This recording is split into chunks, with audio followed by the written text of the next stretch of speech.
आज मैं एक सैनिक की बातों को बयां करने की कोशिश करूंगा।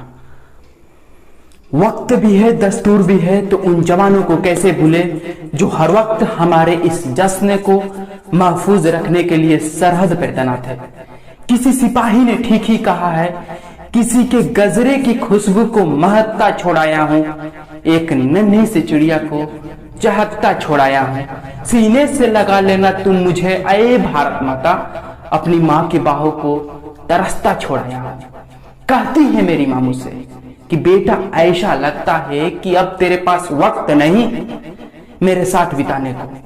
कह देता हूं दिल पे हाथ रख के कि क्या करूं माँ, भारत माँ ने बुलाया है अपने देश का हिफाजत के लिए। ओ माँ जिसकी बातों को मैं कभी नहीं टालता, एक बार जो कह देती थी सीने से लगा जाता था। अपनी माँ की बातों को टालकर अपने घर के बाहर अपने कदमों को रखकर सरहद पर निकल जाता हूँ। इसीलिए तो मैं सैनिक कहलाता हूँ। देखा है मैंने कि एक गोली की आवाज पर हजारों की भीड़ तितर बितर हो जाती है। गरजती है तोपें, चलती है बंदूकें, मौत को सामने खड़ा देख कर भी मैं जय हिंद का नारा लगाता हूँ। इसीलिए तो मैं सैनिक कहलाता हूँ। चलता हूँ कश्मीर की सड़कों पर तो अपना बचपन याद आ जाता है। चलता हूँ कश्मीर की सड़कों पर तो अपना बचपन याद आ जाता है। अगर एक बार कोई गाली दे देता था तो जुबान खींच के बाहर निकाल लेता था, मगर कश्मीर की सड़कों पर चलते हुए गालियां पड़ती हैं, हमें पत्थर बरसाए जाते हैं। बाहरी कहा जाता है, कश्मीर छोड़ने को कहा जाता है। सुनकर उनकी गाली भी मैं खामोश रह जाता हूँ। इसीलिए तो मैं सैनिक कहलाता हूँ। करता है जी मेरा कि उंगली ट्रिगर पर दबा दूं, दे रहा है जो गाली उसकी लाशें बिछा दूं। लेकिन सोचता हूं कि भाई है अपना, कश्मीरी हुआ तो क्या है, हिंदुस्तानी है। एक रोज मुझे अपने भाई समझकर अपने सीने से लगाएगा। बस यही सोचकर उसके गाली के बावजूद अपने कदमों को आगे बढ़ा जाता हूं।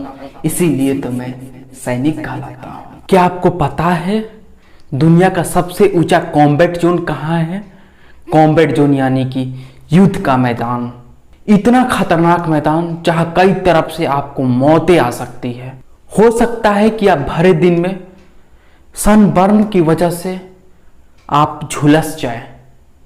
हो सकता है आपको फ्रॉस्ट बाइट हो जाए।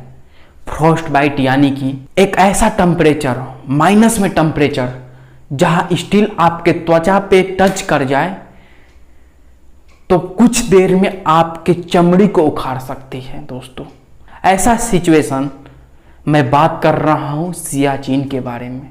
हमारे वीर जवान वहां पर तैनात रहते हैं मित्रों, जहां आपको ब्लड क्लॉटिंग हो सकती है और मौत हो सकती है। दोस्तों, जहां बर्फ की तूफान आ सकती है, जहां आपके खाने के लिए कुछ नहीं रहता। दोस्तों, अगर सेब को कुछ देर तक रखते हैं तो वह बर्फ के समान सख्त हो जाता है।